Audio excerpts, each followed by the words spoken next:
The wind howled through the broken window of a half-collapsed shack, clinging to the edge of the Dakota frontier like a forgotten prayer. The year was 1877. The drought had sucked the color out of the land, turning fields into dust bowls and hope into ash. The sun hung low in the sky, not warm, but searing, a branding iron pressed against the skin of the earth. Inside the shack, Miriam Calder, just 27 but already worn to the bone, wrapped her 5-year-old son, Samuel, in the last threadbare blanket. It was fraying at the corners, more memory than cloth. She tucked it around his small ribs, careful not to let her tears fall on his face. Her own stomach groaned, empty for the second day. Samuel's eyes were too big for his face, too still for a boy. They stared up at the splintered ceiling, as if counting the cracks in the boards would somehow keep hunger away. Miriam whispered stories in his ear, tales of green pastures, pumpkin pies, and warm bread rising in the oven. Stories that had once been truth, now reshaped as bedtime myths. She used to smile when she told them. Now, her voice cracked like dry leaves. 6 months ago, her husband had died under the hooves of a bull. He'd been working a neighboring ranch for pennies and pride. Since then, every door in town had shut. A widow with a child was a burden, a curse, a mouth too many, they'd said. Man versus self, desperation. As noon beat down like judgment, Miriam staggered into the backyard, a square of cracked dirt framed by broken fence posts. She dug with bare hands, clawing at the dust. Her fingernails split, blood mixed with grit, but she kept digging, searching for roots, tubers, beetles, anything. A crow perched on a dead cottonwood limb watched her silently, head cocked. It didn't caw, just waited. Back inside, Samuel's cough broke the silence. A dry, rattling sound. Fever flushed his cheeks. Miriam crawled to him and cupped his face. His skin burned beneath her touch. Her knees gave out. She collapsed beside him and pressed her forehead against the dirt floor. God, she whispered, hoarse and shaking. Just one chance. Please. She lay there for minutes, or hours. The wind moved through the shack, but no divine answer followed. Inciting incident, a stranger's arrival. Then, hoofbeats. Miriam's eyes opened. Her fingers tensed.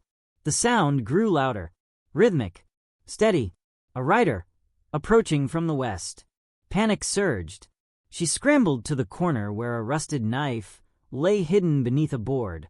Gripping it behind her back, she pressed her son close to her chest and peered through the wooden slats of the window.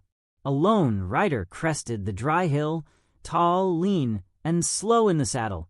His hat drooped over his brow, rifle across his back, leading a pack horse. His coat was travel-worn, the color of old earth. Dust clung to him like a second skin. He saw the shack and slowed his horse to a walk. Miriam's breath caught. Her grip on the knife tightened. The first contact. The stranger dismounted with quiet precision. He moved like someone who'd spent years navigating both animals and men. He stepped softly across the dry ground and stopped just short of the doorway. He didn't draw his rifle, didn't shout. "You got a sick one inside," he called out. His voice was calm, weathered. "I've got stew and clean water, not here to hurt you." Miriam said nothing. Her heartbeat filled her ears. "I don't want trouble," she called back, knife hidden behind her thigh. "I figured," he replied. "I don't either. Saw the smoke. Figured someone was still alive." There was a pause. Then Samuel coughed again, a sharp, painful rasp. Miriam's eyes welled up. Her jaw clenched. She moved to the door, just an inch. Man versus man suspicion. The man stepped forward, slowly. No sudden moves. He carried a small tin pot, already smelling of beef and carrots. Inside, he knelt by the dying fire and set the pot down. With practiced ease, he added kindling, struck a match, and soon had a low flame flickering. Miriam stayed close to the wall, knife hidden in her skirt. He ladled some of the stew and gently lifted Samuel into his lap. The child barely stirred. The stranger spooned broth into the boy's mouth, a drop at a time. Miriam watched, half ready to strike.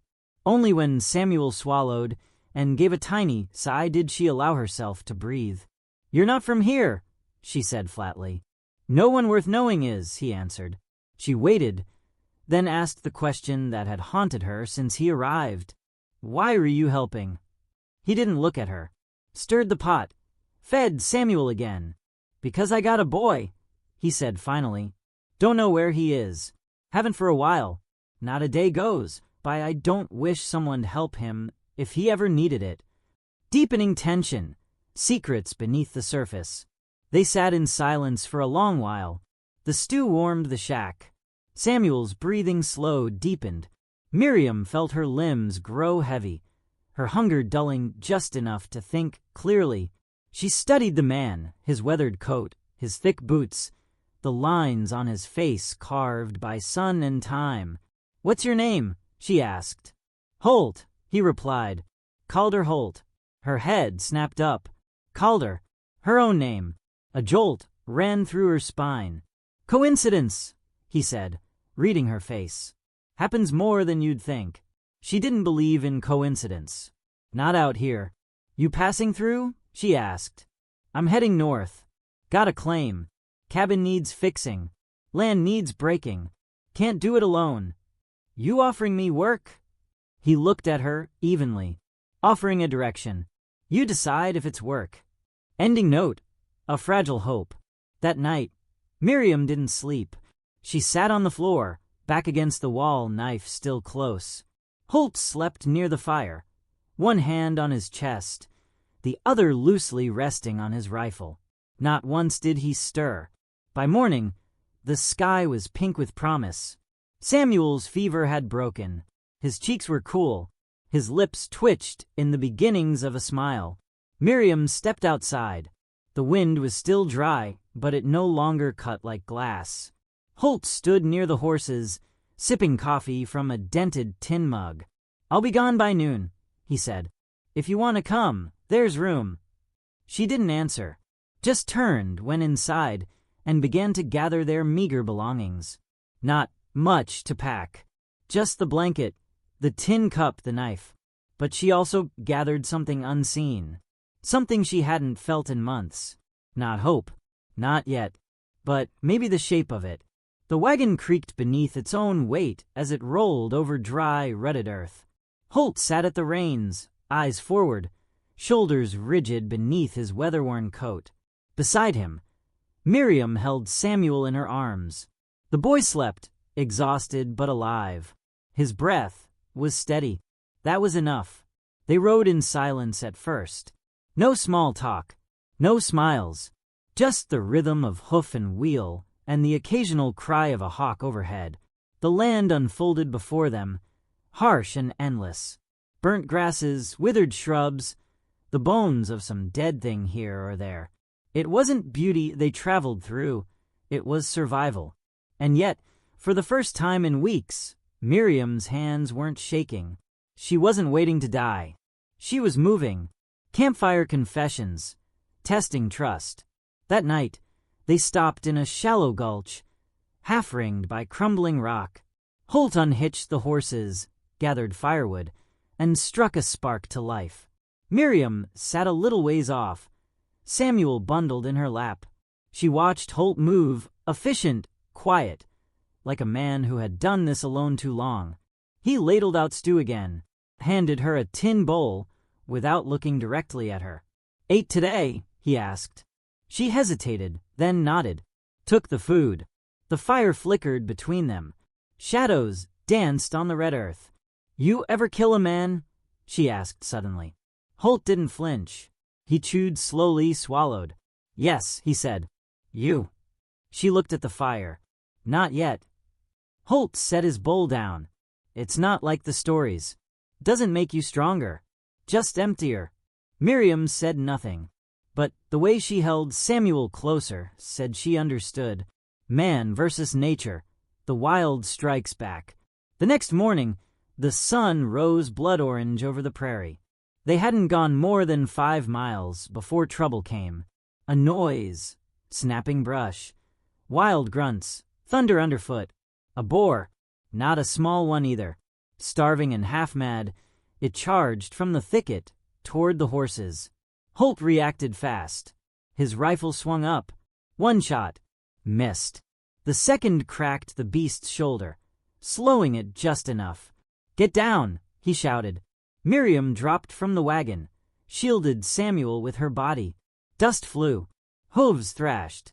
Holt fired again. The boar stumbled, wheeled, and finally collapsed, a gurgling sound in its throat. Then silence. Holt walked up slowly, breath heavy. Blood trickled down his forearm, grazed by a tusk. "You're hurt," Miriam said, running to him. "Just a scratch," he muttered. "You all right?" She nodded, still holding Samuel. They stood over the dead animal, flies already gathering. "Meat," Holt said. "Enough for days." He cleaned the boar that afternoon. Miriam watched him work, his hands steady even after the chaos. She didn't speak, but she noticed the tremble in his fingers when he thought she wasn't looking. Suspicion at the trading post. Man versus society. 3 days later, they reached the edge of a small frontier outpost.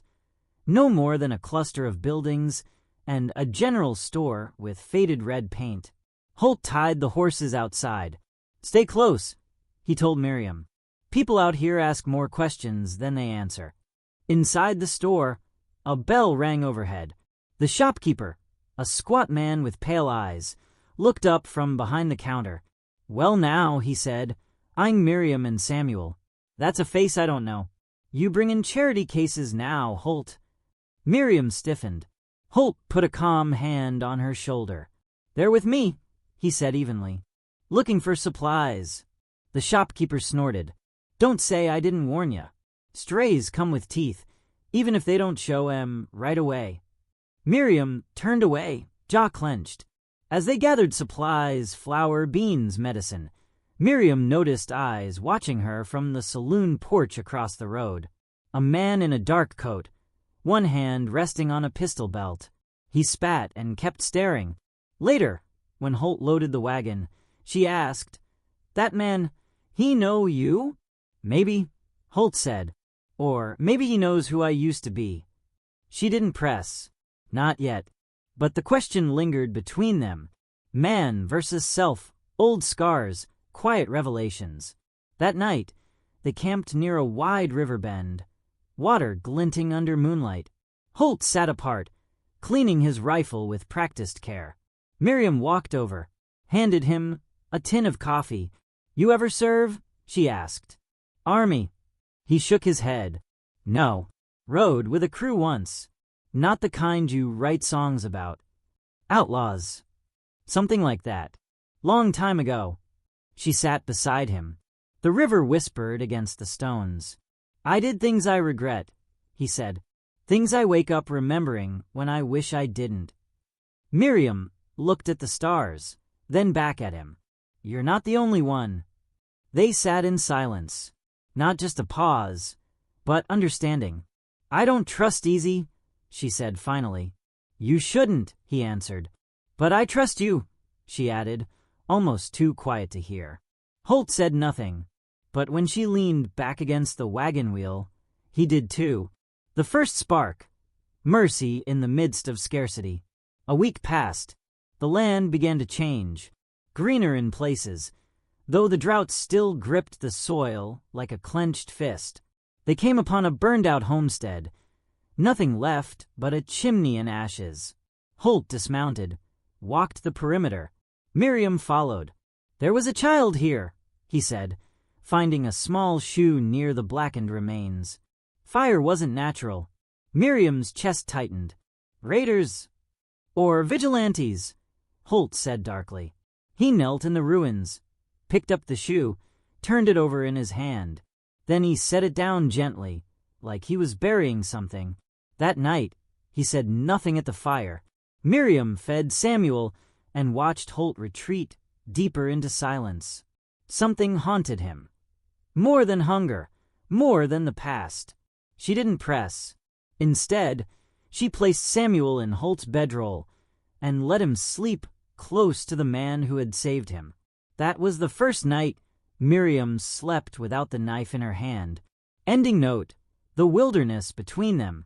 In the morning, frost edged the grass. Holt was already saddling the horses, steam rising from their backs. Miriam stepped into the dawn, pulling her shawl close. Samuel was bundled on the wagon seat, cheeks flushed with life. "We getting close?" she asked. "Another week," Holt said. "If weather holds." She nodded, but her mind was elsewhere. "You think we'll ever be safe?" Holt looked at her. Really looked. "No," he said, "but I think we can stop running." The silence after was not uncomfortable. As they rolled forward again, deeper into the unknown, Miriam stared ahead. Not at the danger, not at the dust, but at the man beside her. A man marked by sins he wouldn't name. A man whose mercy had come without price. Maybe she hadn't found peace. Maybe Holt hadn't either. But she had found someone who didn't ask her to be anything other than who she was. A mother, a fighter, a woman who refused to break. And in the lawless lands of the Dakota frontier, that was a beginning worth bleeding for. The days blurred into each other as the wagon creaked farther north. The land softened. Grass grew taller, creeks shimmered like spilled silver, and trees gathered in clusters along low hills. There was beauty here, hidden under the scars of drought. Samuel grew stronger. He laughed more. Miriam's cheeks held color again. She even smiled once, just a flicker. But Holt noticed. One evening, as the sun dipped below the prairie and turned the sky to rust and violet, they stopped on a bluff overlooking a wide valley. Holt pointed with his chin. "Down there. That's it." Miriam followed his gaze. A wooden fence, half finished, ringed a cabin near a stream. Smoke curled from its chimney, like someone had been there recently. "Home?" she asked. Holt nodded, but something in his eyes said it wasn't the whole truth. The threat returns, shadows from the past. They made it to the cabin by nightfall. Inside, the air was musty but dry. Tools leaned against the walls. A broken picture frame lay on the floor. Holt moved quietly, as if chasing memories too loud to face. "Was this yours?" Miriam asked. "It was," he answered. "Before the war inside me started." That night, he didn't sleep. Miriam could hear his boots pacing on the porch long after the stars had claimed the sky. In the early morning hours, they came. Hoofbeats. 6 riders. Dark coats. Faces like stone. Miriam saw them first through the window, her blood running cold. "Holt," she hissed. He was already standing by the door, rifle in hand. The reckoning. Holt's past revealed. The men circled the cabin, weapons loose at their sides. One of them, older, with a scar across his forehead and eyes like rusted nails, stepped forward. "Calder Holt," he called out. "You got nerve coming back here." Miriam stood frozen. Holt lowered the rifle, but didn't drop it. "Didn't come looking for you, Bram," he said. "Didn't think you'd still be alive." "Well, I am," the man growled. "And I ain't forgot. Neither has the crew. You left us to rot." "I left after we killed a family for nothing," Holt said, his voice low, calm. "You were monsters. I was turning into one. That's mighty holy coming from a man who pulled the trigger just the same as us." Bram's eyes found Miriam in the window. He grinned. "You got yourself a new wife. Or just passing the time." Holt's knuckles whitened around the rifle. "Leave her out of it." Bram shrugged. "We want what we're owed. You disappeared with the gold from that last run. $10,000. "There was no gold," Holt said. "Then you won't mind if we take the woman." The fight, gunfire and grit. Miriam stepped away from the window, heart slamming in her chest.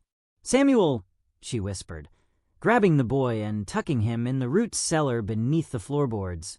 "Stay there, no matter what." Above, gunfire cracked like thunder. Holt fired first, hitting the man closest to the porch. The others scattered behind trees and rocks, returning fire in bursts. Miriam grabbed Holt's revolver from the table and crouched near the window. She had never shot a man. She had never wanted to. But when one of them made a move toward the cabin, she didn't hesitate.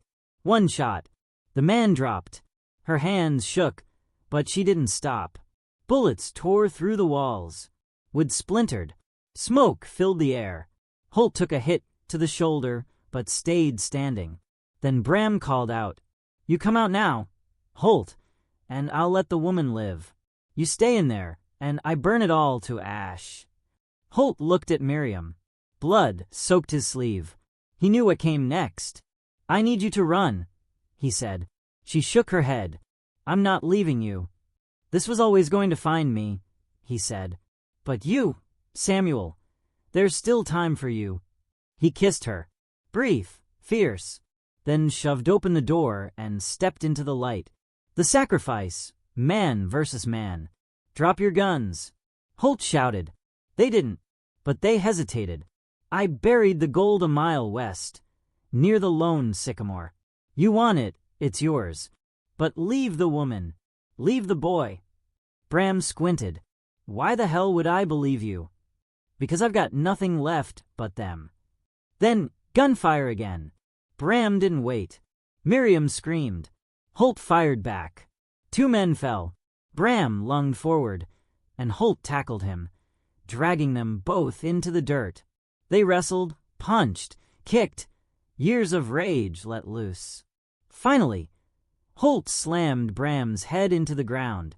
Once, twice, until the man stopped moving. But Holt didn't get up. He rolled to his side, blood leaking from his ribs. Miriam ran to him, pulled his head into her lap. "Stay with me," she cried. "Please." But his eyes were fading. His breathing was shallow.